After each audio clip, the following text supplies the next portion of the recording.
We are now recording. All right, the time is 3:32, April 16th, meeting of the Buildings Facilities Capital Committee meeting. In attendance is Dave Federo, Fred Small, Don Essen, Justin Evans, Aaron Taylor, Josh McNeil, Dan Salvucci, and Frank Lynham. In the gallery, we have Lisa Green and John Galvin. This meeting is being recorded and will be broadcasted on local cable, WHCA. And I just wanted to take this moment to thank John and everyone at WHCA for taking time out of their schedules and providing the service in the time of need. So thank you, John, and thank you, WHCA. All right, into the agenda. I was going to go to Frank. You there, Frank? Yeah. Okay. Motion to change the name of this committee.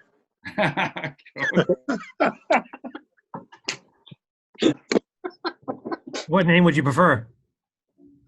Buildings and Capital. It is a tongue twister. It is. So do we have to change the bylaw to do that as well? Or? Yes. Good luck with that. Although it isn't a bylaw, it's a town meeting vote. So Frank, do you have anything? Seriously. We have, sorry, go ahead, Dave. Sorry. Do you have anything to report for town administrator report?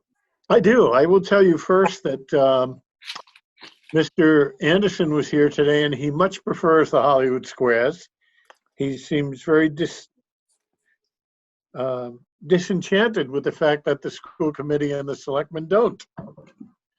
Likes to see everybody. So just for what it's worth.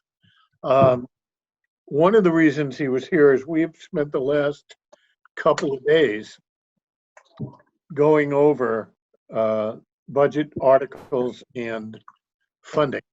I will be sending information out to pretty much everybody in the municipal corporation today or tonight or tomorrow, whenever I can get to it, that the Board of Selectmen have opted to, I don't want to use the wrong word here, not support a COLA, cost of living increase this year, to level fund salaries to what they were in the current fiscal year because of a concern about significant revenue loss risk. Tuesday night, the board will be meeting, and I have placed on the agenda a question as to what their position is on a tolerance for capital spending, because I think we need to move forward with the capital plans that we've been discussing ad nauseum for the last year. But at the same time, we need to ensure that we have provided sufficient allowance for loss in revenues in fiscal 21. The likelihood is we're in the neighborhood of $450,000 to $500,000 next year if things are going the way they're going now. Could even be more. So knowing that, the board took a position on how we're going to bargain and negotiate going forward. We have one contract that has been ratified by both the union and the town, and that contract will stand on its own at town meeting, and it will be up to town meeting to say yes or no. So I spent today working with Rick, yesterday and today, to fine tune and identify those dollar amounts that we have in articles so I can give a cohesive presentation to the board on Tuesday night. One of the things that will be helpful to accomplishing that is to identify what our capital plans are moving forward to ensure that we have support for those plans. Fortunately, we have a selectman on this committee who may have a better memory than me on some of these things. So if I miss anything, I'm hoping Justin will catch me. But I think we need to move forward with what we've been discussing over the last year.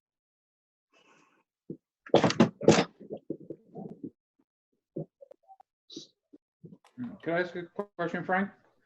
Could we, To the chair, please. through Mr. Chair, guys, Go right ahead. to Frank? Yep. Could we possibly expect any cost savings in any of our projects, given the financial conditions in the state? Well, it depends on when these projects move forward. The biggest single project we have facing us right now is a middle school, and that's not going to happen for 3 years. We'll start the process, assuming that town meeting votes to appropriate $850,000 for a feasibility study. We're 18 months out from bids for building and a final approval from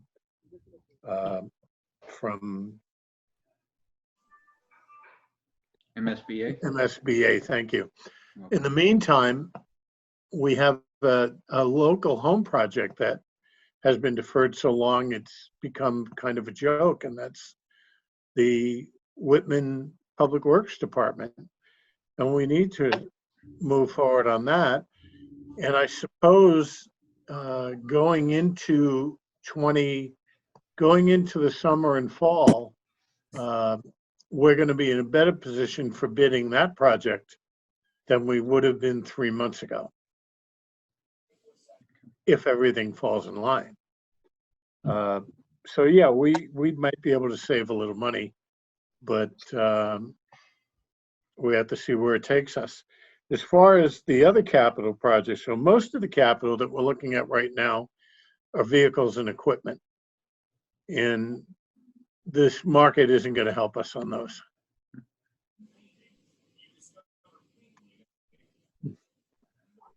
Any other questions on that? All right.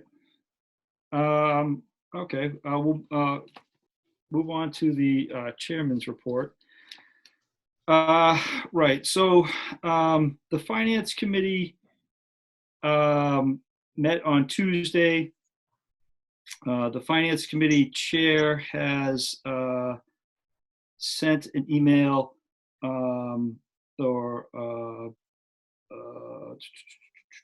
well, let me start with the Finance Committee chair has expressed his intent not to make any votes on warrant articles until this committee has forwarded our recommendations on the capital warrant articles. So, so that's one thing that was discussed at the Finance Committee meeting on Tuesday. The Finance Committee chairman has stated that with the delay of town meeting, he feels that there's more flexibility in the amount of time to get their recommendations to the Board of Selectmen. And then the Finance Committee chair also, supported by the majority of the committee, sent a request to the Board of Selectmen to request them to have the Board of Selectmen to wait to approve the warrant until receiving their recommendations regarding all warrant articles. Now, I will tell you, Dave, that email came through today. Justin, I assume you saw it because it was addressed to all of the selectmen. And without detouring into a FinCom meeting, I just have to comment that the warrant as it's presented is presented by the Board of Selectmen. The recommendations as presented are presented by the Finance Committee and the Capital Committee and will appear on the warrant, but one is mutually exclusive from the other. The Selectmen's decision to adopt and sign a warrant is not a event that requires Finance Committee pre-approval. The Selectmen have the obligation to produce a warrant, and then the Finance Committee has an obligation to advise on it, as does the Capital Committee. So I think the intent of that, I wasn't at the meeting, so I can't say that, but I'm assuming the intent is simply to ensure that the Finance Committee's recommendations be recorded, not that the Finance Committee author the warrant. So there would be no reason for the selectmen to withhold once the warrant's prepared, signing it. Okay. Okay. Having said that, you're not going to see one for a few weeks. I mean, publicly, it won't be posted.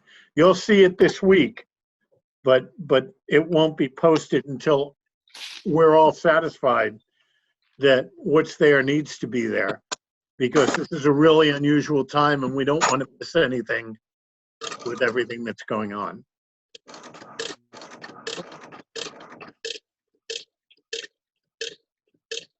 Someone might want to mute themselves there. I was looking forward to the metronome. So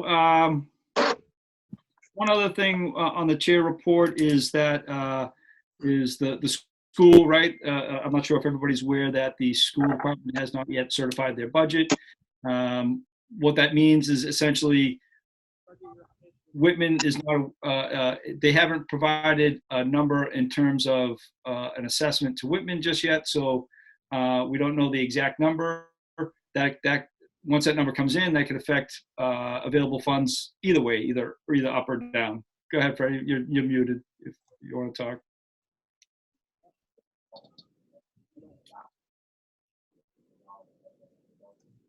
Fred, did you want to add something to this, or? He's talking, can't hear him. No audio, Fred. I'm sorry. All right. Did you want to add to that? No. I was screaming down to my wife. So, no Well, worries. that's why he shut the audio off. Exactly. Thank you. So again, still a lot going on. Still, with the COVID-19 and with the school not certified in their budget, we still have a very flexible, fluid, I guess would be the word, fluid Article 2, which then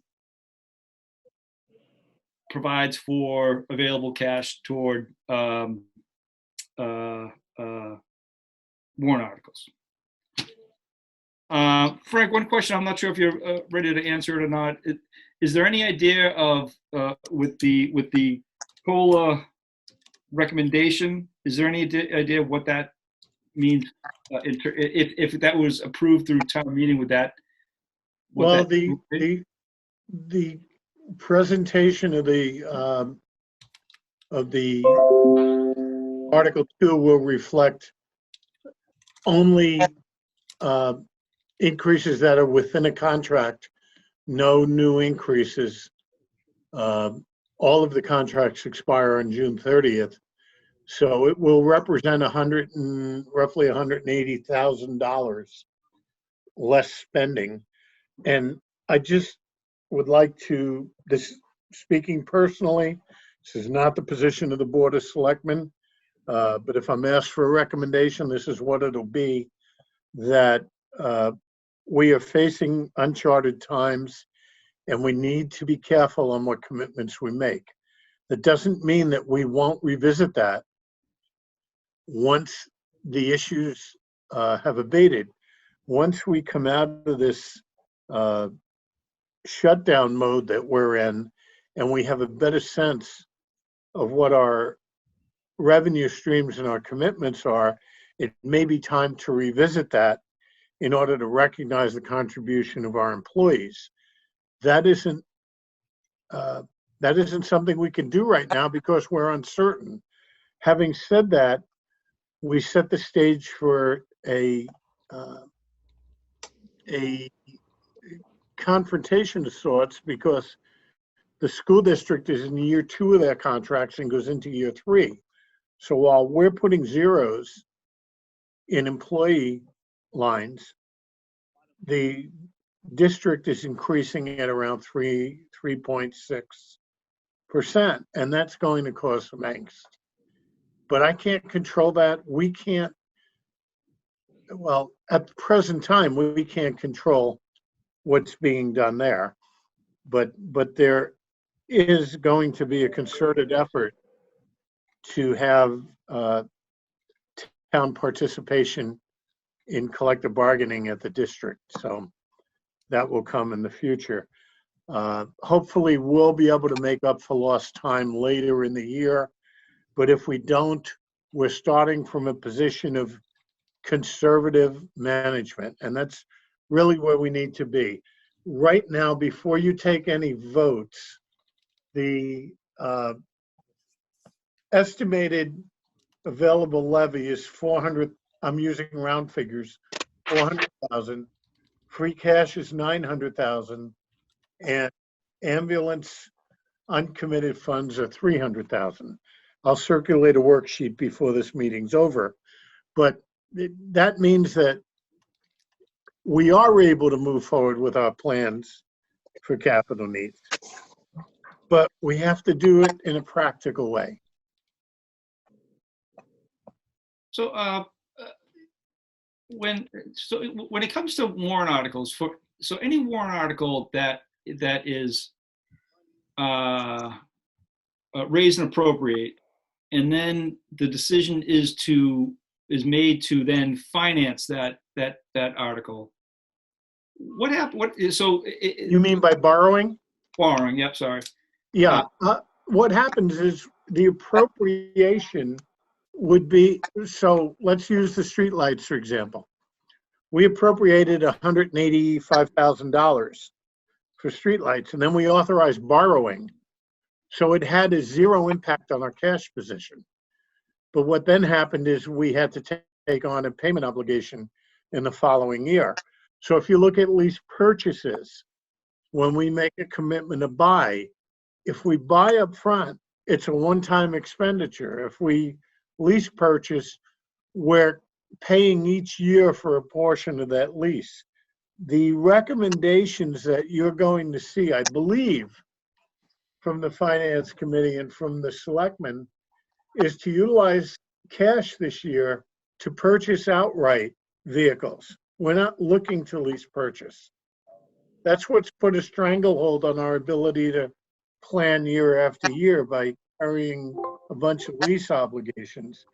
This is a breather year for us because we get that 900,000 that's in the ambulance fund, and we get the 500,000 that's in the enterprise fund, and we use that to stabilize the process so that going forward, we can make a financial commitment to capital in the levy, as well as we do the other expenditures. It gives us a much better footing for future management. So for example, if a warrant article is approved at town meeting for $100,000 and it's under raise and appropriate, and it's decided to borrow a 10-year loan on that, taking out interest, 10 grand a year. What happened? So $100,000 was appropriated. However, only $10,000 was needed that first year. What happens to that other $90,000? Okay, the way it works is it isn't appropriated because of the borrowing. When you say we wish to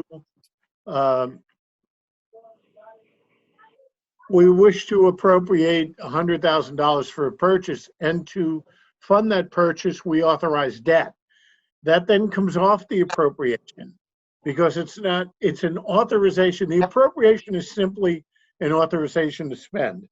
It has no relevance to the accounting piece that says this is coming out of the levy, because it's actually not. What will come out of the levy is the annual payment. Right. So that's where sometimes, especially if you do a lot of borrowing, it gets very confusing, because 2 years ago we voted to raise and appropriate $3 million. We voted to appropriate $3 million for sewer and water, but we authorized debt. So we actually only put up the money that was involved in the debt service. Right. So in terms of that fiscal year, where does all that money that was appropriated but not used towards the debt? It's in a spending line, which is backed by the money we borrowed. So when you authorize debt, you appropriate the money and then you borrow the money to pay for that.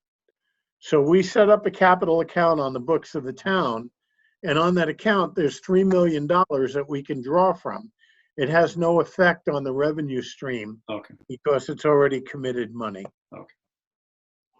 Okay. Yeah, that was the answer to my question. Thank you. All right. Yep. All right. So some new information has come across during at our finance committee meeting, which I had sent to this committee today.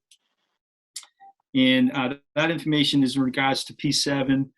And it was an email to Chief Greno, to the chair of the finance committee, stating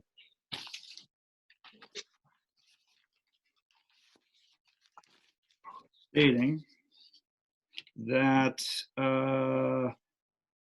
it was his understanding that this new article is going to be used to establish a new account for the purchases of not restricted to just an ambulance. And you can see that Excel table that I sent in the second email. He provides a 3-year cost projection, fiscal year 21, 22, and 23. And then he provides the values of what he would anticipate each year, the lump sum for each year. He breaks it out, and for fiscal year 21, he has for the ladder truck dedicated $100,000, building maintenance for $60,000, and a vehicle for $65,000. And if I understand this correctly, if I understand the vehicle, that vehicle is going to be for a deputy chief, had that been on the article, but it's not. So if it's my understanding that vehicle is no longer needed. And then secondly, with building maintenance, I'm not sure if that is it different building maintenance than what he has requested in one of the warrant articles, which is for almost the same value. I think it's $57,000. Firehouse renovations, yeah, $57,024. So, in my opinion, I think Chief Greno's statement is kind of goes against the spirit of what came out of the override committee, and then was presented to the Board of Selectmen and voted under the Board of Selectmen.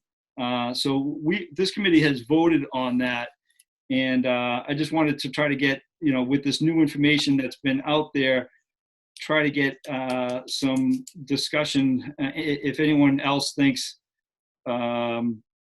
has any other further discussions on this warrant article. If I may just kind of lay it out there so people can understand what's in play. The ambulance fund, as we know it, is done this year. Starting next year, it's part of our local receipts. It's not a reserve account. We estimate it and we'll spend what we estimate as revenue. So the future purchases are going to be decided based on estimated revenue rather than money we already have on deposit in a reserve for appropriation account. I've had a number of conversations with Chief Greno over this process of transitioning from reserve for appropriation to funding through local receipts. He had asked for, as I understood it, $150,000 for a reserve for appropriation ambulance account, but also was seeking to have a reserve for appropriation equipment account. I've argued that point with a couple of people, and I think the best answer that I have for that is they're probably going to have to be specific. If you want a reserve for appropriation ambulance account, then that's what you create. And it's not a reserve for appropriation anymore. It's a reserve for purchase. So that's an account with a specific purpose, specific amount of money, and a specific life.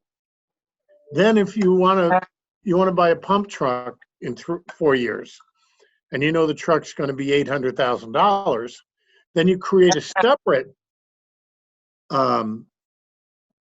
reserve for purchase account to buy the truck. Now, you may decide at that point that when you buy the truck, you want to put half down and fund the rest. So you'd create an account that gets $100,000 a year, and then you borrow the other 4. Or you put the 200 in each year, and in year 4, you have the cash and you buy the truck. But there doesn't seem to be a lot of support from the Finance Committee to allow individual, to allow a commingling of purchases. It appears they would prefer to see a purchase account. And then if you want to create another purchase account, you go through the process of reviewing it, getting it approved at town meeting, and moving forward. But it would be different from what we have here, which is a reserve for purchase account with $250,000, and then 150 of it going to an ambulance and 100 of it going to the repairs for a ladder, which is why I changed the article in a previous meeting to bifurcate it. So if the article is acted on the way it's written now, there'll be A, which is 150,000 to be placed in a reserve for purchase ambulance account, and 100,000 to be appropriated for repairs, period. So they're not mixed, they're separate things. And then we'd have to do the same thing going forward. So looking at this chart where there's fire EMS equipment, if the town wishes to create a reserve for purchase account, then you'd have to identify what the costs are and how much you're going to spend. But if it's simply $25,000, well, then it should be a capital article for $25,000. It shouldn't be going into a separate fund. Right. Well, Am I stating it the way you? Yes, you stated it more precisely and eloquently than I did last week. But yes, that's exactly, and that was kind of what we said last week, was that it would be nice to identify all those items in order to get them into some type of capital matrix.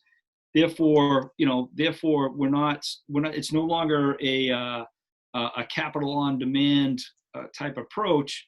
And it actually results in, saving of money for capital items that are reoccurring throughout the year, that again allows for better capital planning, because you now know how much you have for capital. You have a better way of estimating capital at the end of each year, and you're not pitting departments against each other. Can I interject one? Yep.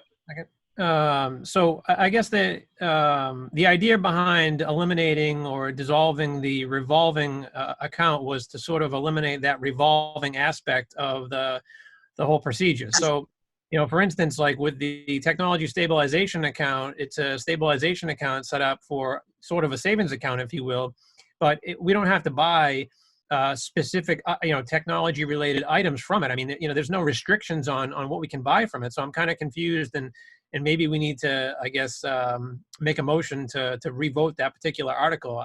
I don't know what everyone else thinks, but. What article, Josh? I think the article that we ended up voting on, was it P7, I want to say? Right. Yeah. The way it was voted, if I'm correct, is it was voted to support an article to create a reserve for purchase account for ambulance and place 150,000 in it, and to separately vote to appropriate $100,000 for the repair of the aerial truck. That's the way it reads. They're two separate appropriations. Okay. Either one of them are a reserve in the sense of just general reserve. One is specifically reserved to put toward the purchase of an ambulance, and the other one is simply an appropriation. I mean, would it make, I don't know if maybe I'm wrong, but would it make sense to have like a stabilization account that would have the ability to maybe I'm getting lost. I don't know. I just want to sort of understand exactly what it is we're trying to do with this account versus obviously noting specific items that can be purchased from it or whatnot. Okay, let me try it this way. The stabilization accounts are general in nature. They put aside money for a future event. We haven't identified it. And capital stabilization has only existed since 2004. Prior to that, the towns didn't have the authority without an act of the legislature to create a capital stabilization account. And the reason for that is the intent of the town meeting is to vote appropriations for purposes. But an argument was made that other stabilization accounts could be helpful for future planning. So now we have a capital stabilization, we have a technology stabilization, which I created through a town meeting vote to accrue money to purchase a core switch, because we knew it was going to cost a lot of money and it was going to take time to get there. And then we have a general stabilization.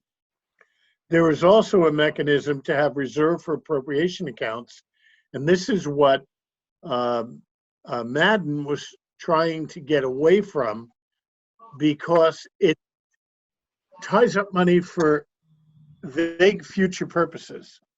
And that's what we're, I guess, trying to avoid by doing away with this account. And I supported discontinuing the ambulance because I felt it tied up too much money for undesignated purposes from year to year. So the intent of the reserve for purchase account is to say, okay, this year we're going to put $150,000 away for an ambulance. We're not going to buy it, but that money's set aside for that sole purpose, nothing else. That's different from a reserve for appropriation account where you can decide what you want to do and then go to town meeting for a vote. And that's Okay. the difference. Okay, no, I appreciate that. That definitely explains it further. So, so with this particular article that we voted at the last meeting, so what you're saying is, like, for instance, I think there was on the list of items that the list of expenditures that were provided from Chief Greno, there's some mentioning about repairs that need to be done to the fire stations. You're saying that those repairs cannot come out of that article? That would be a separate article for that purpose, rather than creating what you're doing is you're recreating the ambulance account if you do it the way where it's being suggested. Well, right. During our discussions last week, Frank, you sent out revised language that we voted on, and just for everybody's sake, and this is how it read. This is what we voted on. Article P7A, to see if the town will vote to create a reserve for purchase ambulance and equipment account and to appropriate $150,000 from reserve for appropriation ambulance receipts account to be transferred to said account for the future purchase of an ambulance or other vehicles and fire EMS equipment for the fire department. And B, to appropriate $100,000 from the reserve for appropriation ambulance receipts account to pay for repairs to the aerial ladder truck or take any other action relative thereto. So if I'm reading that correctly, it's still wavering toward not being in the spirit of what the override committee recommendations were, in that the language in regards to after or other vehicles and fire EMS equipment for fire department. I think that makes it sound like it's still just another general fund, just another format for a general fund for the fire department. Well, that's why we separated it into A and B. You have to look at A and B as two different articles. Right. The meeting will vote separately on each one. It's really no different than taking, what is it, P7, and then adding P8 to appropriate 100,000 for repairs. So the only big difference would be there's no revolving aspect of that. So the funds at the end of the year are not going to, basically be pushed over until the following year. They'll basically be put back into free cash. An article is written and the money is expended for that purpose. When that purpose is complete, whatever's left goes into free cash. That's what I meant. In a reserve for future purchase account, the money remains in the article until it's voted to purchase whatever that item you're building up is, because you're going to create an account and add to it. We can't buy an ambulance for 150, but we may buy one for 350. So next year we're going to appropriate another 100, and next year we're going to appropriate another 100. Then you have the money to buy. But articles can actually be requested to remain open and balanced there for the following fiscal years, correct? Yes, as long as it's for the purpose that was voted. Okay. I have a Otherwise, it closes. Right. I have a question about the Part A of P7. It includes the future purchase of an ambulance or other vehicles and fire EMS equipment. The language has to be specific. It's going to say for the purchase of an ambulance.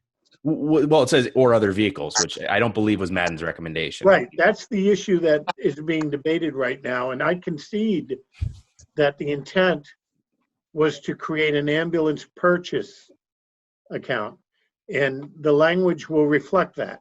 And if a decision is made later on to create a reserve for purchase equipment account, whatever is identified, you would then do that in the same fashion. Yeah, I think he talked about turnout gear as well back in the BOEC Yeah, but meeting. if it's only 30,000, it should be a one-year purchase. There's no need to reserve it for future. Yeah. You just buy it now. Oh yeah, I mean, if I think every department has expenditures, recurring expenditures from low value to high value. But if we can get all that, if we can get all that into a group and identify that, again, identify what that cost is, identify the time frame, get it into a matrix.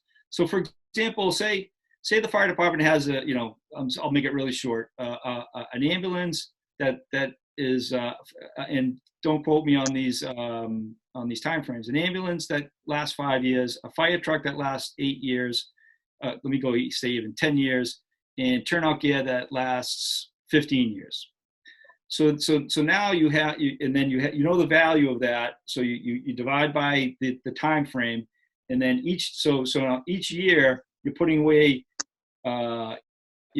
ambulance, a cost of an ambulance divided by 5, a cost of a fire truck divided by 10, a cost of turnout gear divided by 15, and that ends up being you add those all up, that's a value.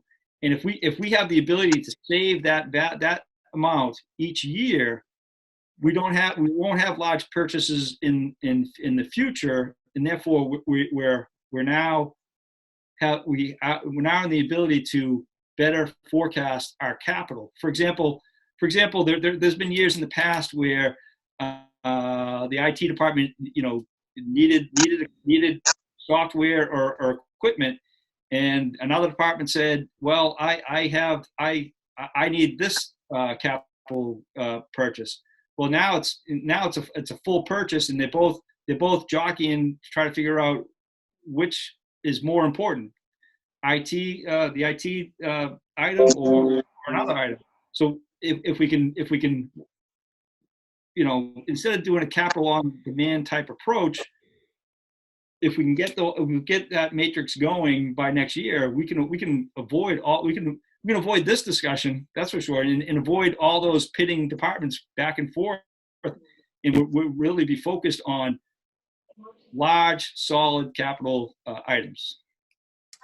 So just going back to this article, Frank, if I'm understanding this correctly, it's in your opinion that the spirit of this article is and should be written specifically for an ambulance future purchase of an ambulance and for current ladder truck repairs. Right, with the language the way it is being two separate and distinct appropriations. Yeah. So if you look at the text of that article, let me just bring it up. E7, to see if the town will vote to create a reserve for appropriate purchase ambulance account and appropriate to be transferred for future purchase of an ambulance for the fire department. That's the way it reads. That was the modified language we agreed to. So let me just read that again. To see if the town will vote to create a reserve for purchase ambulance account and to appropriate $150,000 from the fiscal year 20 reserve for appropriation ambulance receipts account to be transferred to said account for the future purchase of an ambulance for the fire department, period. And B, to appropriate $100,000 from the FY20 reserve for appropriation ambulance receipts account to pay for repairs to the aerial ladder truck. Okay. So each one has its own specific purpose. So based, yeah, go ahead, Dan. I have a question there to the chair. Frank, in looking at it, reading it, it almost looks like you're saying the first one that the 150,000 is a one-time and not a yearly. Well, it is a one-time because you can't obligate a future town meeting. You can So in create. other words, so every year this article would have to be in there. Yes, Okay. yes. You can create an account, but you can only appropriate at town meeting. So next year, if the town decides, well, wait a minute, we don't need an ambulance for another 3 years, they may choose not to put any more money in it that year. Okay. All right. All That's right. always the decision at town meeting. Okay. Right. So I guess a question to the chief would be when is that new ambulance? When does he anticipate needing that new ambulance? Because in his matrix he has well, right now we have 150,000 for fiscal year 21, but in his matrix for fiscal year 22 and 23, that number now jumps up to 300,000. So the question, I guess the question to the chief would be, would he anticipate that article then being changed for fiscal year 22 to read, 300,000 for part A? No, because you would just be adding to it. In other words, if the ambulance was 350,000, there would be two options. Next year, fiscal 22, you could have an article that says to appropriate from the reserve for purchase ambulance account $150,000 and to raise an additional $200,000 to purchase an ambulance. Or you could say to appropriate $100,000 to the reserve for purchase ambulance account, and now it has 250 in it, and we're waiting 1 more year to get the rest. It's a building block. Right. Yep. But it's specific in nature, and it doesn't tie up the money the way a reserve appropriation ambulance account would. Right. All right. So Yeah, that works. based on that, does anybody have any other issues? So in hearing what I heard tonight, that works more in the spirit of what Madden recommended to the override committee. All right, we beat that one to death? Good. Okay. So here comes another difficult discussion. The Well, I guess the question is, do you want to vote that at this point? well, we voted it last week. Do we need to re-vote it? Oh, you did vote it? Yes, yeah. Oh, Yeah, that's what I okay. mentioned. Didn't realize you voted it.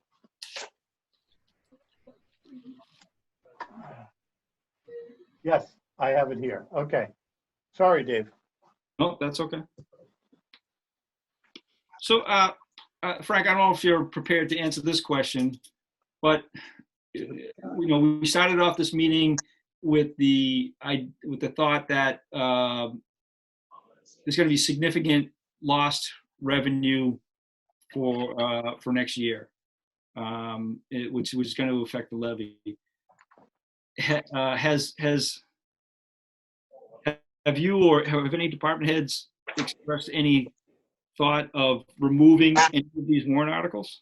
Well, I'm trying to pull this up right now. Bear with me just a minute. View and home and normal. Okay. I just need to put a date on this. Guys.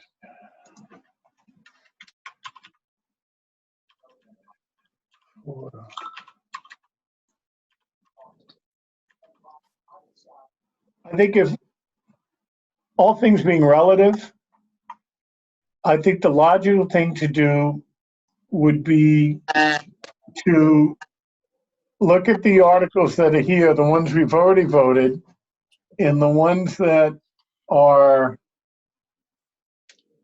awaiting a vote.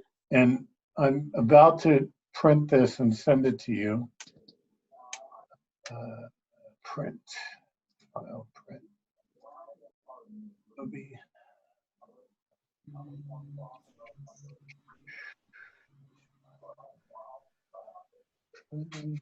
print. Okay.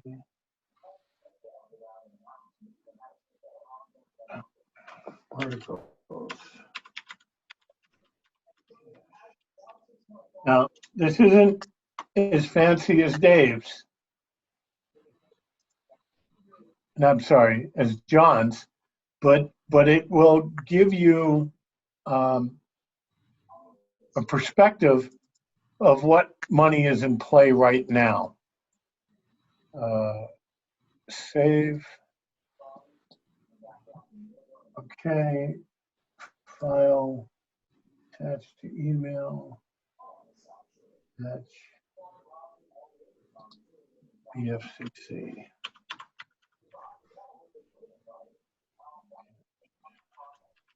This is essentially what our cash position is. You should be getting them right now.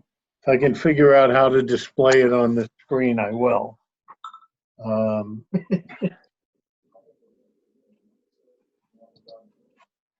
I have to copy it first. Actually, I can open it from here.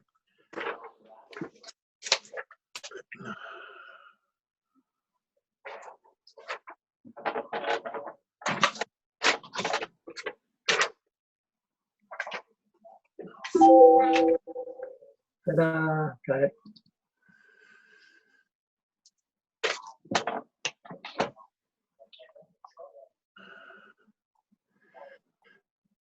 You know, after I use this a couple of times, I'll be better at it, but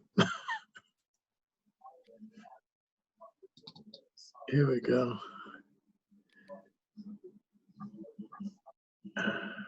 Delete, enter.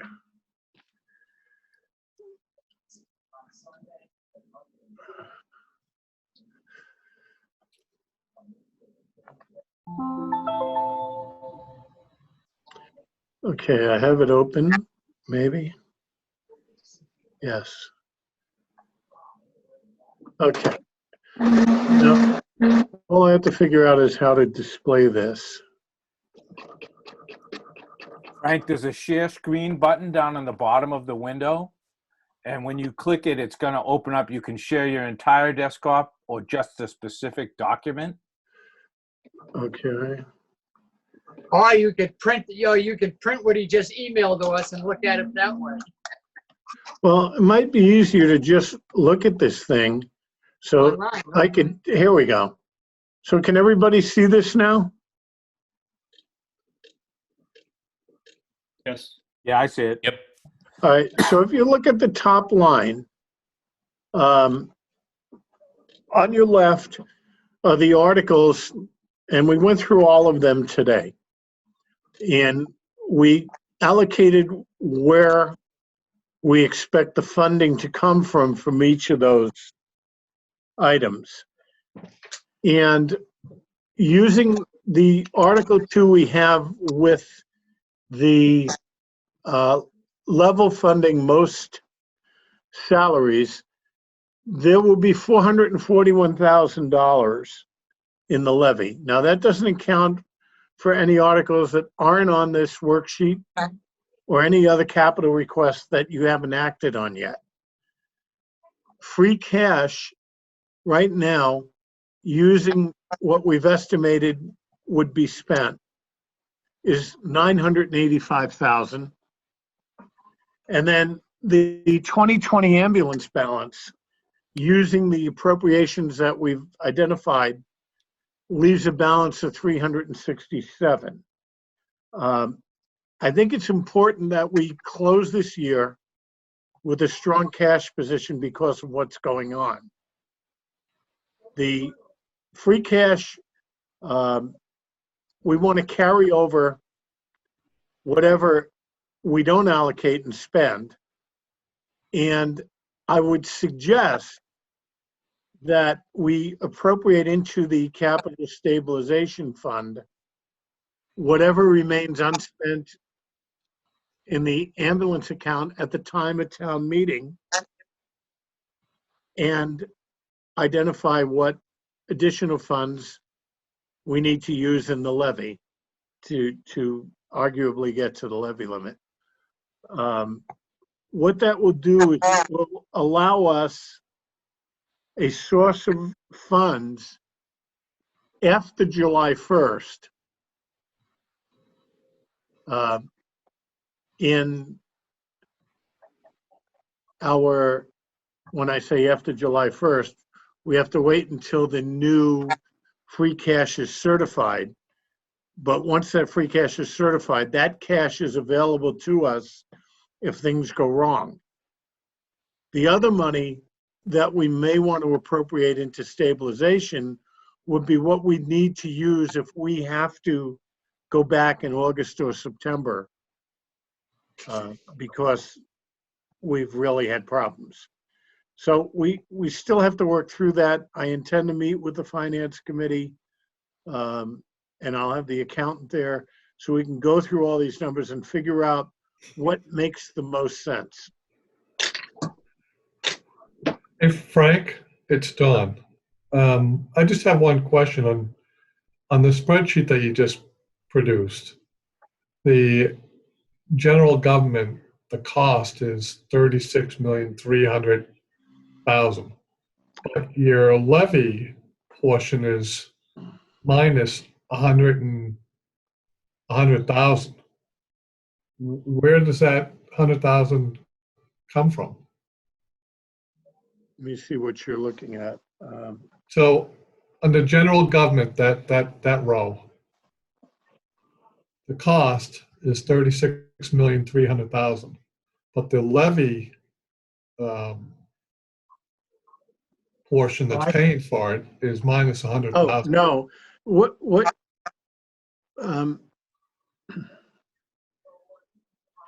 the 39 million is everything on this worksheet. No, I'm just looking at under the line government, general government. Line You're looking two, at Article 2, Frank. What are we looking at? first page. Right there. Oh, I see. Yeah. The 36,201,803. Yeah, that's funding that whole cost of $36,300,000. Because the cost was before we made adjustments. In other words, when we did the worksheet, this was the original chart. When we did the worksheet, we adjusted the balances that we were appropriating and where they were coming from. So when you look at the 36,201, I know you don't have it in front of you, but if you go to Article 2 and look at the amount to be raised inside the levy limit with no COLA, it's 36,201,803. So that's the real number? That's the real number because that number actually foots from the worksheet. And the other number was a The other budget? number was typed in and it wasn't updated because it was never anchored to anything. Gotcha. Okay. All right. I just didn't want to, I didn't want to put together this whole capital plan No. and then realize, oh shit, we're $100,000 in the hole. And I knew there would be something I wouldn't catch before we finished this worksheet. Now, we're just trying to help you, Frank. Yeah, Frank, I'm looking at the Article 2 now, and that would be the 36,301 is what's in the requested column. So Right. you just need to update that on this spreadsheet that you're displaying to us, Right. because that'll change all your totals down the bottom too. Well, it'll change it at the bottom, but it won't change the numbers that are embedded in the sheet. Yeah, okay, yeah, correct. Frank, quick question. So this document here, are the numbers all in line with what has been voted so far as the capital committee is concerned, or are these numbers? The numbers that are here that were voted, any articles voted are the numbers that are here on the worksheet. Okay, so there's no articles that are basically haven't been voted yet that are actually listed on this sheet? Well, yeah, some of the articles haven't been voted yet. Okay, but I just trying to figure out, like, obviously, if the decision's already been made, where to pull the funds from for certain articles or... All right, here's our strategy so that everyone understands it. The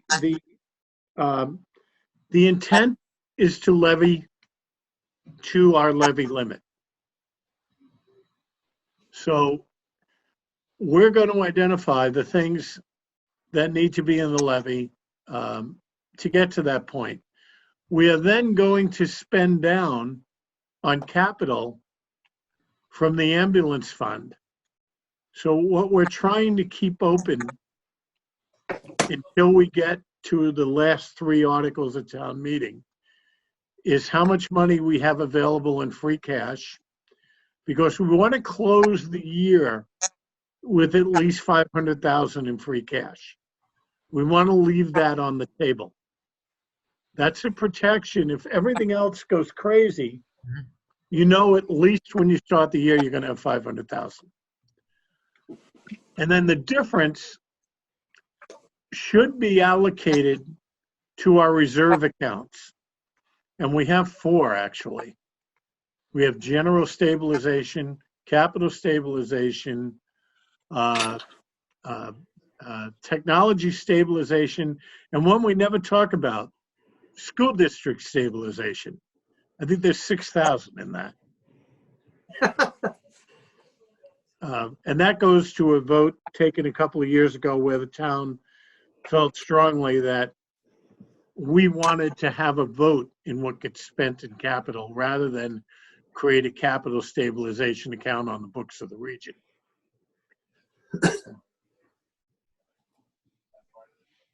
So you're going to see the payments that we're making are either coming out of free cash or they're coming out of the ambulance fund. And then the ones that are appropriately done are coming out of the levy. But we could even actually shift, although it would mean changing the articles, we could change where that money for the DeVal parking lot and the chairlift and the other stuff are coming from by allocating it either to ambulance fund or levy. The end line is that when we're done with the meeting, we're going to know what those numbers are, and the meeting can then make a decision on where to put that money. if we're serious about a capital fund, any available funds that aren't retained for renegotiating contracts or for COVID expenses or other things should go into that capital stabilization fund, because ultimately we want to be in a position where the money's going into capital and out of capital. It's going to make budgeting a whole lot simpler.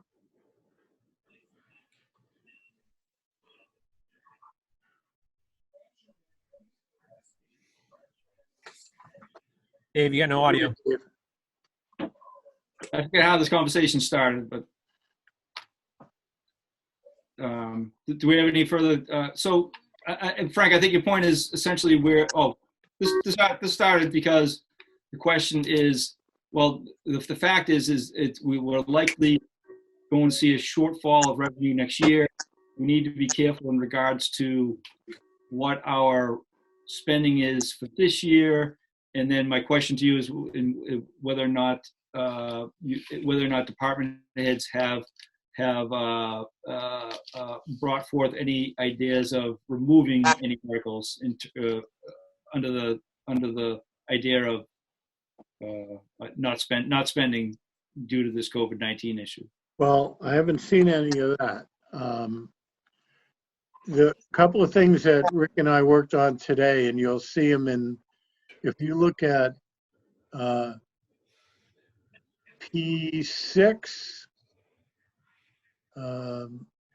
where are those purchases?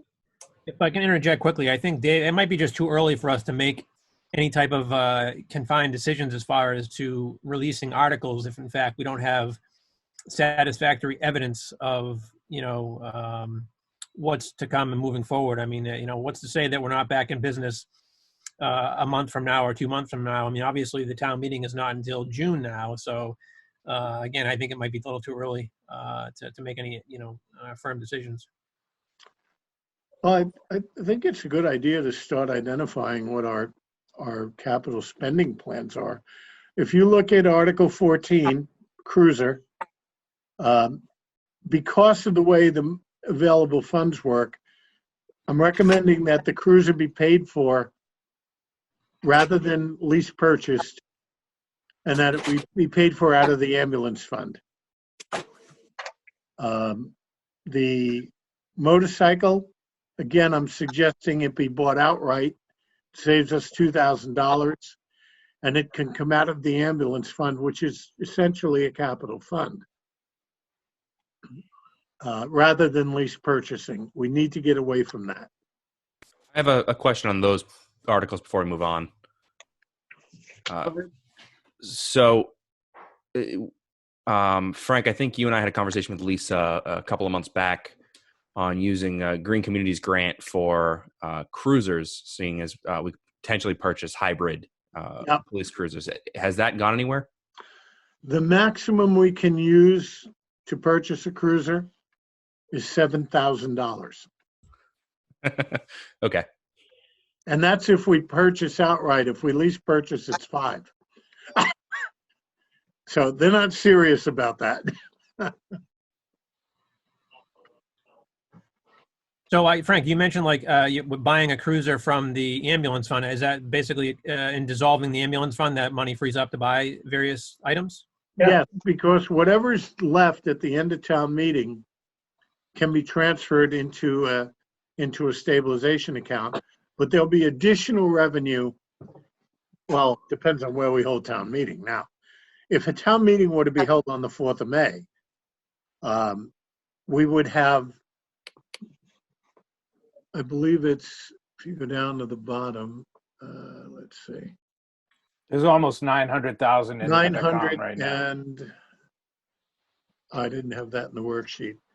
Right now in the ambulance fund, we have revenue.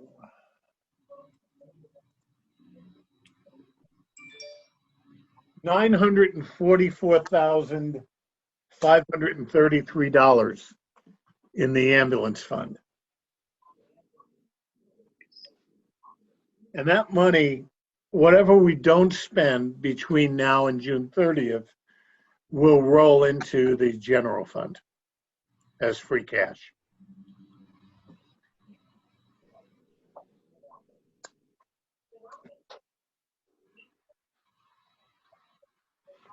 $38.7 in motor vehicle.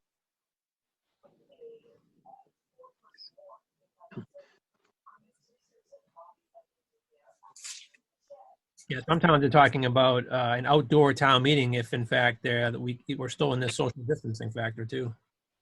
Well, and that might be an option. I mean, the might not be a pretty one, but it all depends on whether it's a dry night. Yeah. Bring you barbecue. Yeah. All right.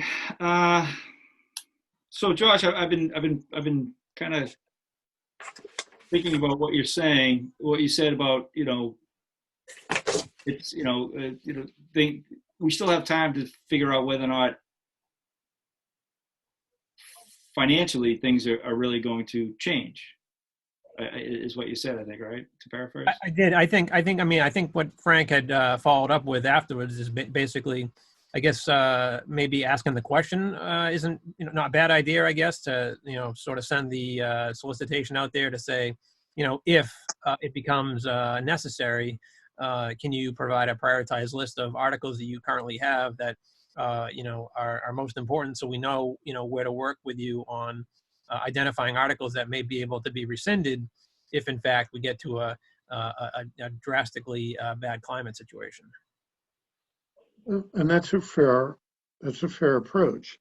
One of the things that I think Dave is going to want to do once we close town meeting is start the process for the following year so that we're on a timetable that makes sense. So there really won't be much of a break between finishing up this meeting and then starting the formal process for the next one. Because we really want to get to the point where we can, in the timeline we have, which is October, November, present all this information publicly, deliver a report to the selectmen in January and the Finance Committee so that they can take that and make it part of the budget and move forward with a defined plan, better defined than we have right now. No, absolutely. I mean, like I said, we've been doing capital on demand, as many of you know, and unfortunately, we need to be able to, plan out 3, 5, 10 years from now as to what's going on. But unfortunately, that big part that really depends on having the resources in place to be able to track our assets. And unfortunately, right now, we don't have that ability to the extent that we need to be able to, provide a picture of exactly what's being purchased, how long the life expectancy is, and so on and so forth, to be able to really plan for its replacement at some point in the near future. Yeah, in fact, my thought was really not wait until town meeting. I'm actually now crafting that email that I'd like to go to department heads, just to get that thought out there, because if the state guidelines is to have that draft document available to the Board of Selectmen by October, to have this committee have that document available to the Board of Selectmen by October, so that that only gives us May, June, July, August, September, October, a 6-month time frame to try to get a good version of that. Seems doable, but I don't want to wait too long. Right. So Are we done viewing Frank's document here? Yeah, I can get rid of that. Well, I think I can get rid of it. I'll get rid of it for you, Frank. I don't know if you do that, John. You're going to kick him off like you did last time? So is it the will of this committee to continue making our recommendations with the thought that recommendations on warrant articles, with the thought that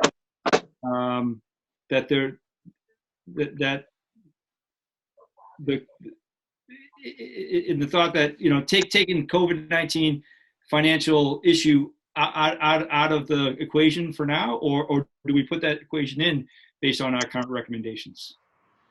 That's something I've been thinking about. Go ahead, Fred. And I agree that, we have to be cognizant. At the same time, I think that we do have projects that really can't wait. And, like, as stupid as it is, unless they come out with different guidance from SBA, that you can defer for a year, say, a study. Right now, we're on the clock with them. To say no would be crazy. You would lose the split, so to speak, and you'd go back in the queue, and who knows if you'd ever get selected again, or how long it would take to get selected again. DPW building, I think we have to be cognizant that has to, be something to move forward on. So there are going to be needs no matter what. I don't know if, without speaking, and I don't want to speak for anyone, defer and get one more year out of vehicles. I'm, wondering about that. I know school-wise, we've needed vehicles for quite a while, and we keep pushing it off, because we simply can't afford it, and there have been too many other things. So what can be pushed off? We look at, for instance, the generator. They want to do a portable generator, and I think the cost was far less to do individual generators per se, and you'd be looking at a greater overall cost. But on an individual school basis, if you attack one year, one another, it would be a little bit lighter, and we could plan for it, for something like that. I know yesterday and perhaps today as well, they were moving food out of the Duval from the storms. There was a power issue. So before the food spoils, it was being brought up to the high school. I reached out. I haven't heard for a recap of where we stand with that right now. But I think we should, definitively identify what needs are, because needs need to go forward.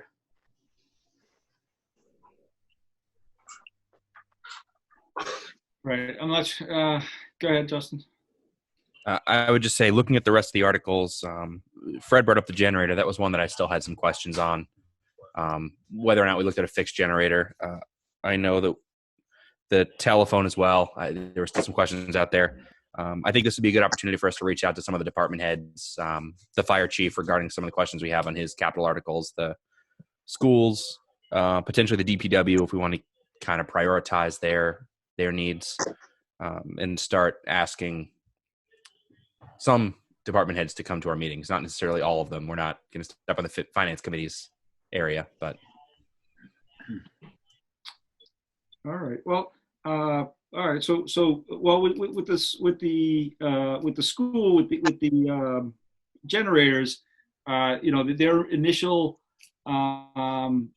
thought was a mobile generator in order to go amongst the schools. It then got changed to 2 stable generators. The way I look at the generators, and while I agree they're a need and it's something that we need to address, but I don't know that we can afford to address it this year, dollars and cents wise. That makes sense. Yeah, no, I mean, even with without the COVID-19 issue, we were still short in terms of staying within the levy within the amount that we want in order to allow for free cash to drop in. Go ahead, Frank. Fred, it's a question of if not now, when. We are never going to be short of a capital override. We are never going to be in a better position than we are today when it comes to committing to capital. We have had so many power failures in both of those schools that it not only disrupts classes, it seems to happen on the weekend when no one's there and everything gets ruined and we lose $10,000, $20,000 worth of food, and then we don't have the ability we have to rush in and replace the stuff. I think the generators have been on this list for a very long time. Yeah. When we talked with Ernie a few weeks ago, he was going to look at the cost to place a generator on a pad at each of the 2 schools and get back to us with numbers. I haven't heard from him, but I did leave a message for him yesterday. And you know, even if it's 140 and not 120, it's an investment in keeping a functional operation. When we try to plan for emergency situations with storms in the winter where we need to provide temporary venue for people, we've always had to lean on the high school because we don't have the ability to power those local schools. Where it makes a lot more sense to use them locally. And my estimate of the last storm is we're never going to be in a situation where we don't need generators in this town. Not until National Grid buries the lines. So we should probably get those numbers and look at it seriously. No, absolutely. And I think that's what Justin had mentioned. We still have some questions as far as what we're doing with it, as far as whether we're doing a whole building generator or just the portable generator to walk around with to various buildings. But I think, based on our conversation at the last meeting, it sounds to me that it's best to evaluate both sites for a whole building generator.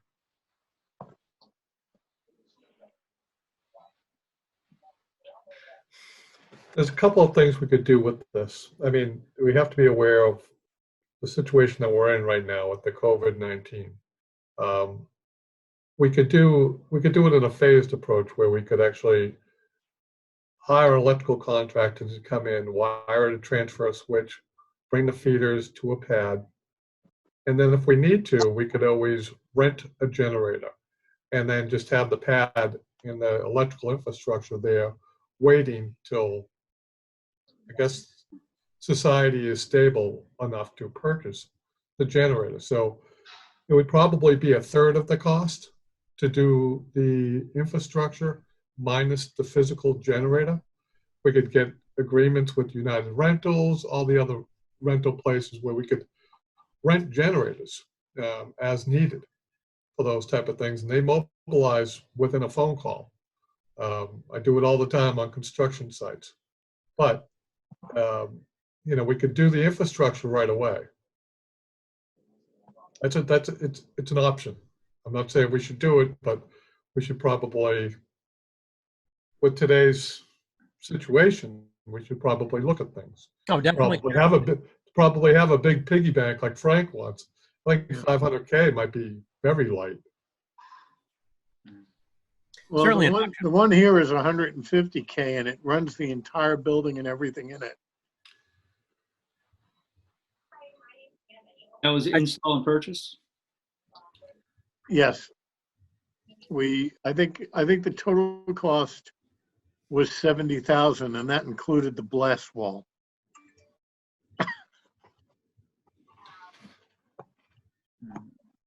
That's some interesting conditions from that. But that is actually an idea that has merit to think about, depending on what our position is for cash. Maybe it's a phased approach. Do this 1 year, do the rest the next. The only thing I worry about when we do that, and this comes from 20 years of town finances, is you make half the investment and then you never do the rest. Yeah.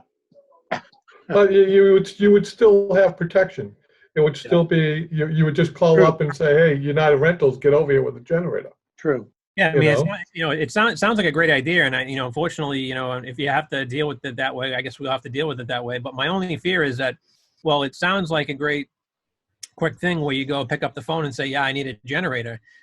When you're dealing with a crisis situation or a significant storm or whatever it might be, is there any guarantee that you're going to have a generator there for you as far as the one customer versus obviously all the other people that have beat you to the point and obviously already reserved their generators, if you will? I mean, they only have so many. Right. I could just mention, I'm going to make an attempt, or we'll make an attempt to be able to reach Ernie and find out where he is in the process. Ernie has been home ill for the past 4 or 5 days, maybe a little longer, and is anticipated being out a little bit longer than that. We most Well, we certainly, probably should leave him alone and have some respect for his condition. yeah. But we're going to see if we can find anything that he might have been able to get some numbers and respect his, privacy, and Lord knows he needs his rest at the same time. So, that may be a little problematic. My opinion, if we can't swallow the whole thing, like I said, maybe we do one school 1 year, one the other, and I can appreciate your misgivings about ever getting the second school done. But at least it's something. And then actually determining what do you actually need to run that cooler unit, and what else do you need? Can you get a portable 12 kW that you would own? That, if I'm not mistaken, you could probably pick something up like that that could fit in the back of a truck for not too much money.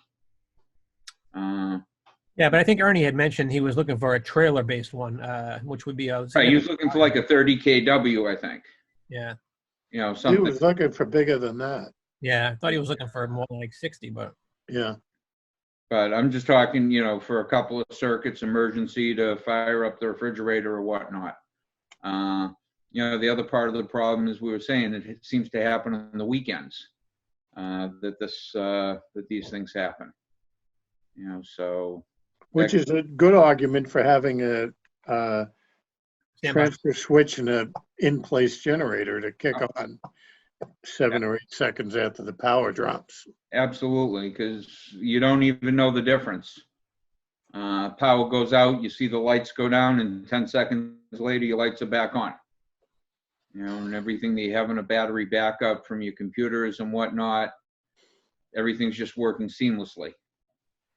So it's. Except here where Todd has to climb out to the roof to restart the AC equipment.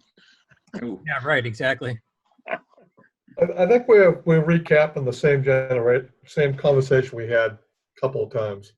And I think, I don't know who it was, but somebody mentioned, possibly looking at different manufacturers instead of CAT. I believe his quote was from CAT. And we all know Generac is probably a third of that price. Yes. So and actually, maybe we can get a fixed install Generac one.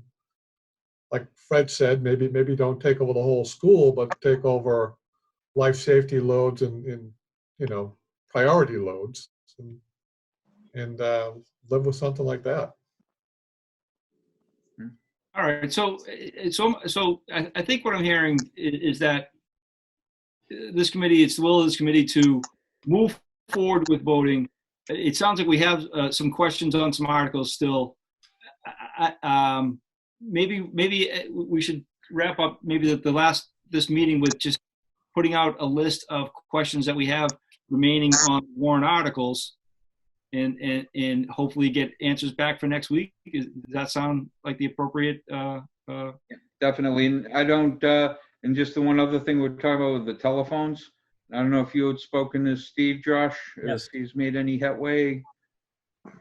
Yeah, I've talked to him a couple of times. It's getting very frustrating, I think, from all different perspectives. Unfortunately, there's just not enough time for these vendors to do what we're trying to ask them to do, and basically put together the proposals, because it involves so many different aspects of a variety of different components within the system, as far as the phones and the lines and everything else. I mean, obviously with everything else going on, it's been very, very difficult and time consuming to try and, again, get meetings set up with vendors to talk about this stuff. And they don't have, obviously, the time of day, to provide to the, organizations, unfortunately, like they did, 2 months ago. So, at this point in time, there's just a lot of unknowns, and I think from, their perspective, what they're feeling or what they're getting from these vendors is that it's going to be significantly more expensive to go the cloud route than it would be to have a physical phone system on site, just basically replacing sort of what they have currently right now. I know Steve did reach out to your vendor that you use for your business. Yep. The vendor did mention that he was willing to obviously provide a quote, but they only quote services. They don't help with any type of implementation. So they would basically not be able to, work with the schools on, dealing with the, transition between the old system, which is obviously a big part of the project, is obviously the implementation. So with a system that large, significantly, you'd obviously have a lot of significant work that would need to be done across all the different sites.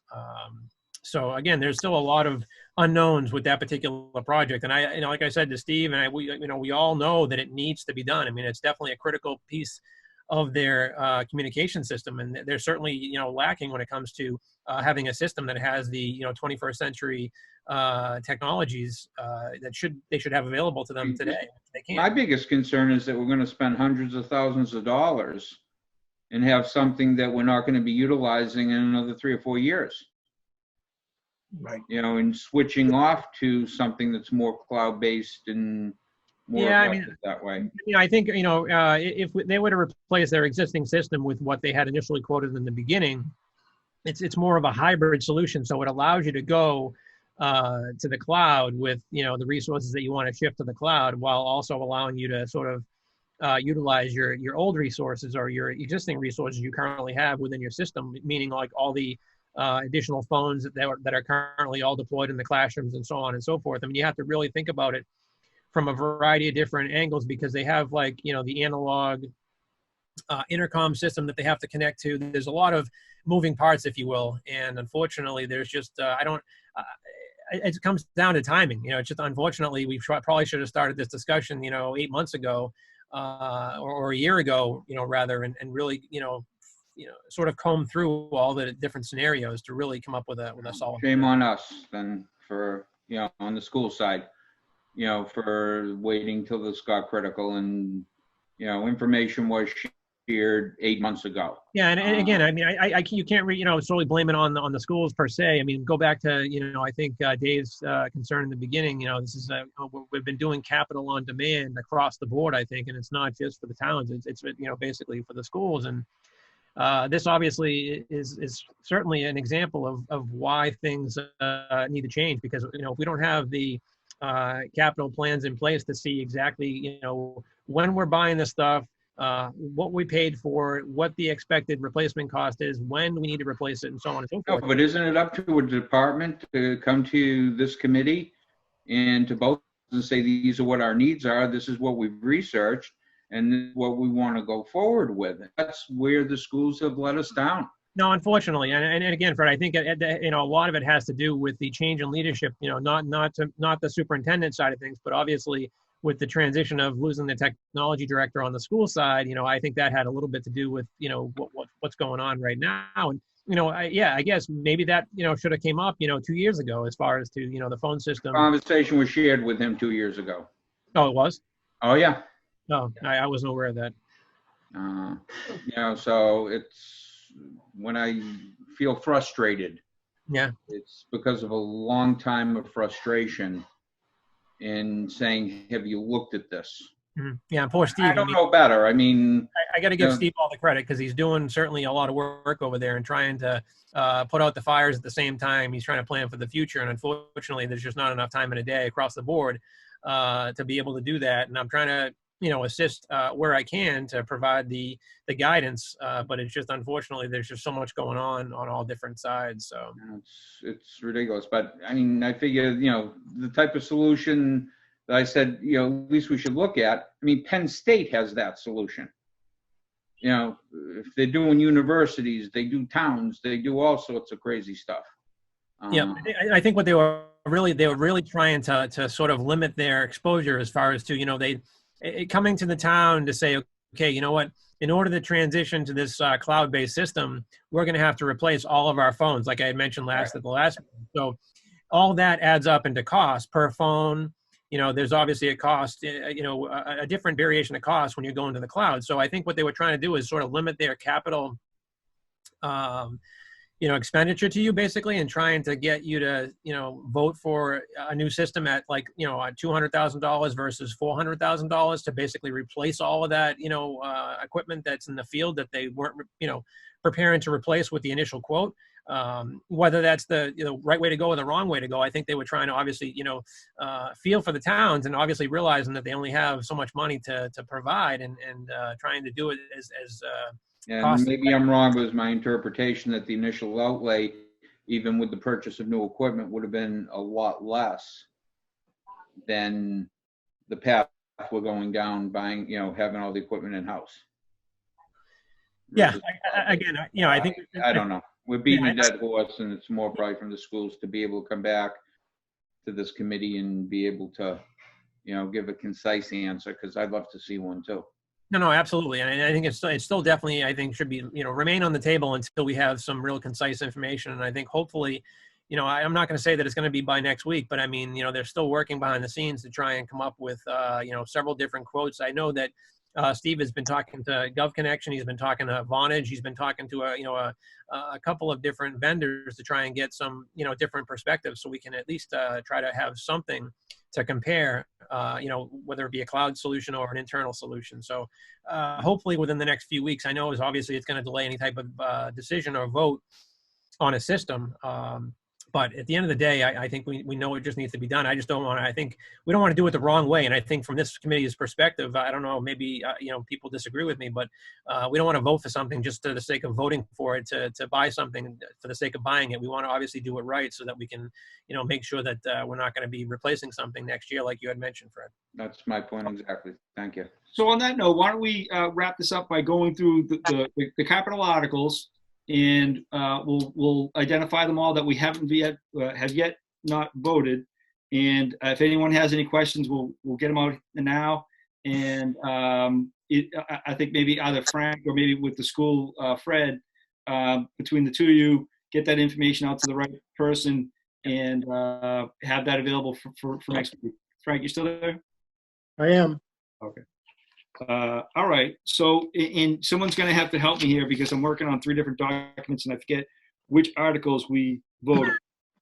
I've got them highlighted that I think is accurate, although I could have sworn we had voted on the Duval parking lot.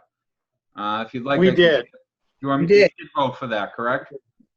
Okay. I don't have that we voted for it. I don't believe we voted for that either. Okay. Let me look. If you'd like, I can share my screen. Yeah.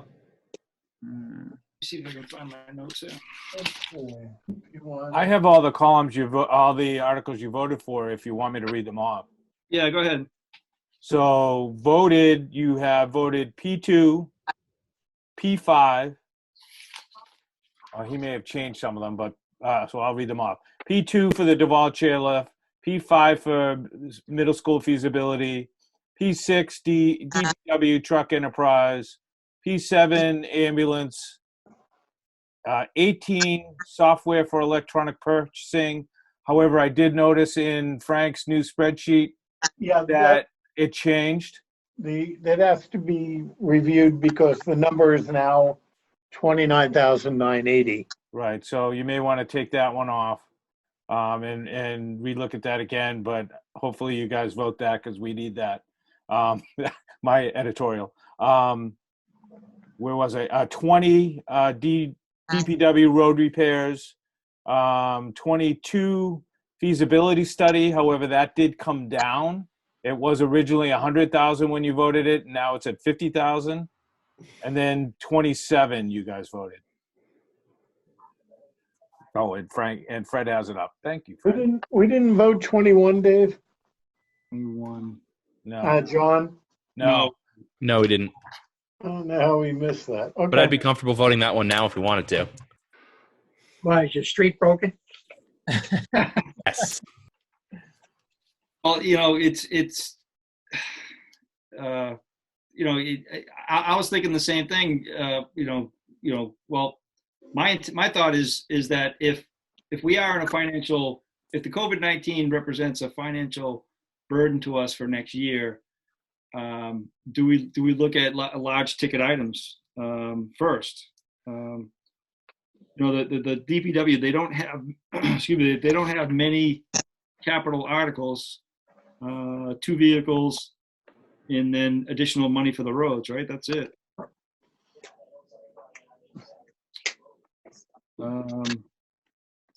Yeah. Sorry, my screen's. What are the chances of Chapter 90 funding changing? Funding what? The Chapter 90 funding going down? I would It's a say, bond bill, so it's not likely. Yeah, you know, I'll entertain a motion to take that vote if you want to take that vote. Which one? I'll make that motion to, the committee recommends Article, what is it now? 20, 21. 21. I'll second that. Okay, we have a motion by Justin, a second by Fred. Was that you? That's correct. And the article is for 21, which currently reads to see if the town will vote to appropriate. There's a typo in there, Frank. 100,000 from available funds for the purpose of resurfacing or installing surface treatments and line painting to streets or various town streets, or take any action there relative thereto. And Frank, I think we had a similar article last year. Was that last year? That Yes, we did. Same amount, do you think? Yes, we're just missing 3 zeros.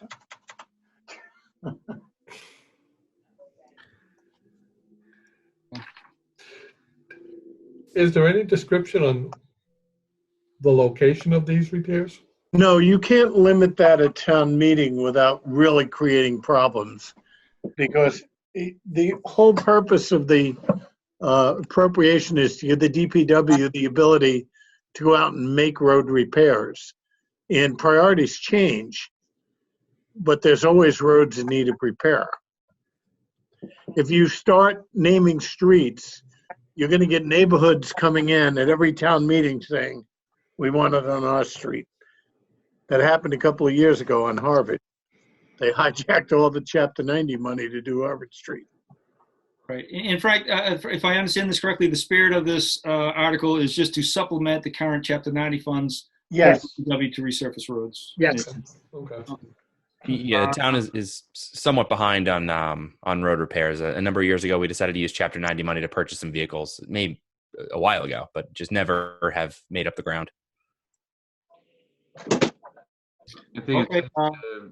it's safe to add that our streets in town are many of them are in dire need of repairs.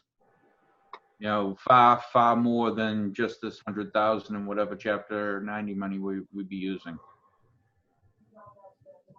All right. Any further discussion? What is this screen that's up right now? That's Dave's, I think. Right? Yeah. No, Spreads, not. that was a capital summary page that was emailed for the last meeting. So I just sort of started highlighting by the article numbers from the bottom. Okay. We'll keep track. Any further discussion on Article 22 as written? 21. 21. Excuse me, 21. Thank you. All right. We'll take a roll call vote. Bear with me, my screen's I'm open. going to get rid of this sheet for the roll call vote. Please.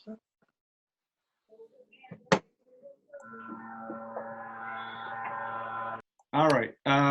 Roll call vote. I'm just going to take it. Fred Small, Yes. Justin Evans, Yes. Aaron Taylor, Yes. Josh McNeil, Yes. Dan Salvucci, Yes. Don Essen, Yes. Frank Lynham, Yes. Dave Cadero. Yes. 8-0 unanimous. Article 21. All right. So, okay. So why don't we just go down the remaining list of articles and capital warrant articles. And if anyone has any questions, let's get them out here in this meeting. If they're school committee related, we'll direct them to Fred. If there's anything else, we'll direct them to Frank, just so Frank can have kind of a gateway to the, keep it that gateway straight to the department heads, and we'll get that information to them for our next meeting. So going back to P1, which is not voted, that is the Duval School parking lot construction that already taken place. Any questions on that? Show of hands. P3. Any further questions on that item? That's not a warrant article. That's not a capital article.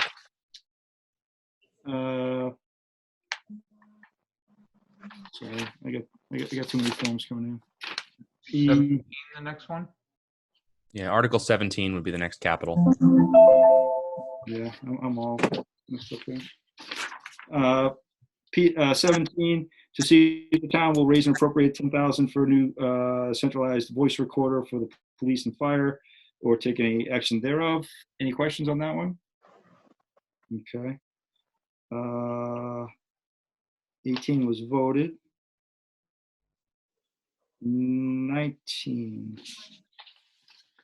We haven't voted, I think. 19 is to see if the town will vote to appropriate $132,745 to purchase and equipment a 2020 35,000-pound truck cab chassis with snowplow. Take any action thereof. So it's a DPW question. Any questions on that?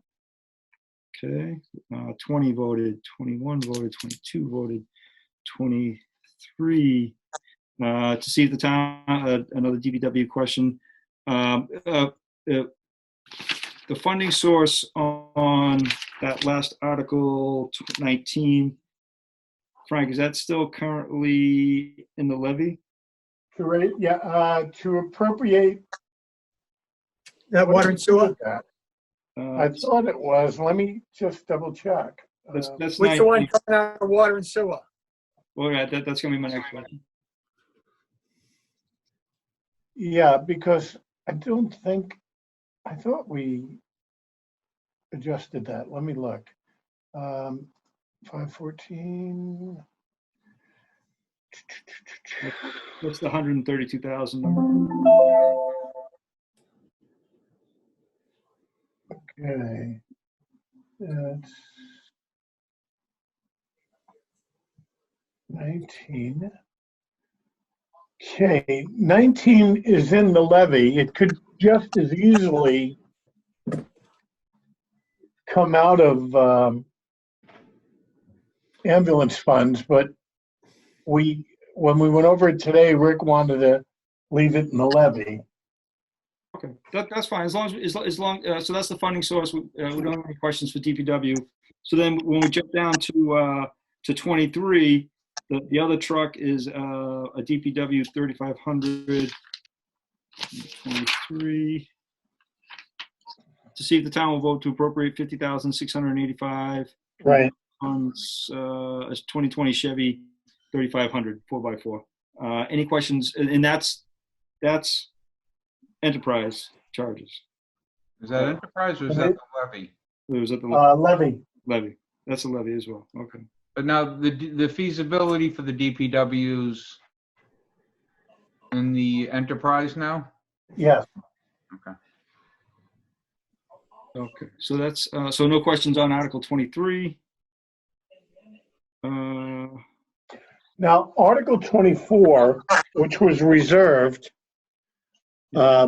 is a placeholder for whatever the committee decides they want to do with that capital request that Chief Greno sent in.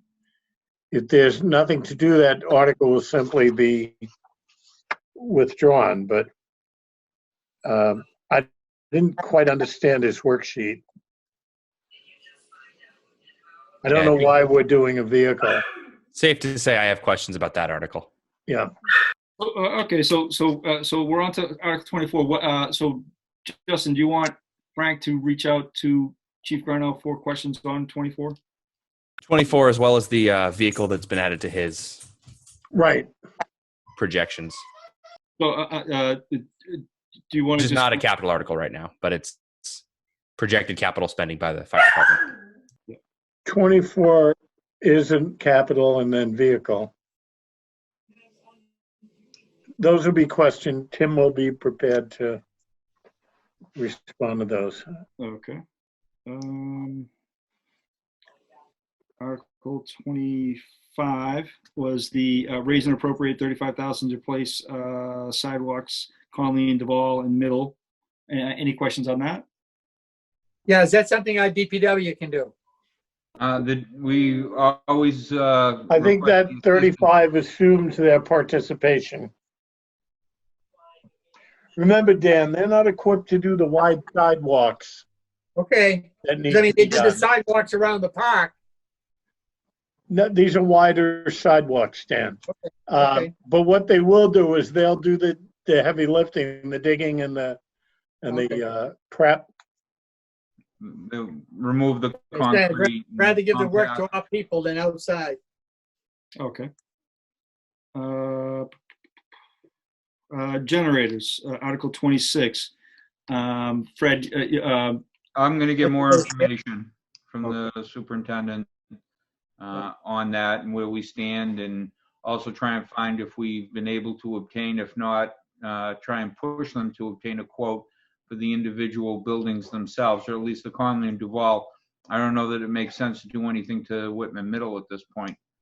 And I think they have something over there anyways. Right. okay. And then just jumping down to 28, Fred, you're going to follow up in regards to the telephone system? I can request from the superintendent, and hopefully with Josh's assistance, where he's far more knowledgeable than I am. I just know enough to get myself into trouble. All right. Is that all of them? What am I missing? I'm missing something there. In terms of capital warrants, I think we did we get that whole list? There's 34 total, so. Well, there's a lot of them here on that list that you're looking at, Josh. A lot of those are not considered capital based on the definition of capital. Okay. Dave, I have a question. Go ahead. Have we looked, or do we want to look at the capital worksheet to identify what were listed as priorities but were not brought forward, to see if we should be looking at that? When you say the capital sheet, the Collins report matrix? Yes. Yeah. So that would be in terms of if this committee's decision to not recommend based on budget shortfalls, use that matrix to help us decide which ones we wouldn't recommend. That's what you're saying?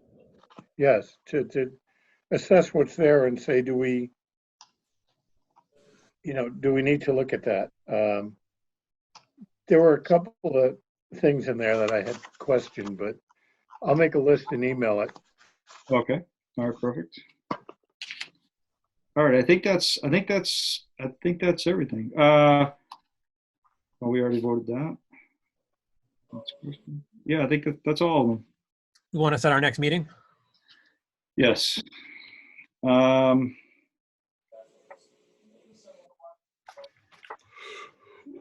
It's the 16th. There's 2 more Thursdays in April. Do we feel that we need to meet next week, or should we take maybe wait until April 30th? Any idea on that? I would think that if we had the extra week, it would give us more of an opportunity to garner the more information that we need to get. True. All right. So is it That's fair. Okay. anybody not available April 30th? Show of hands, nobody.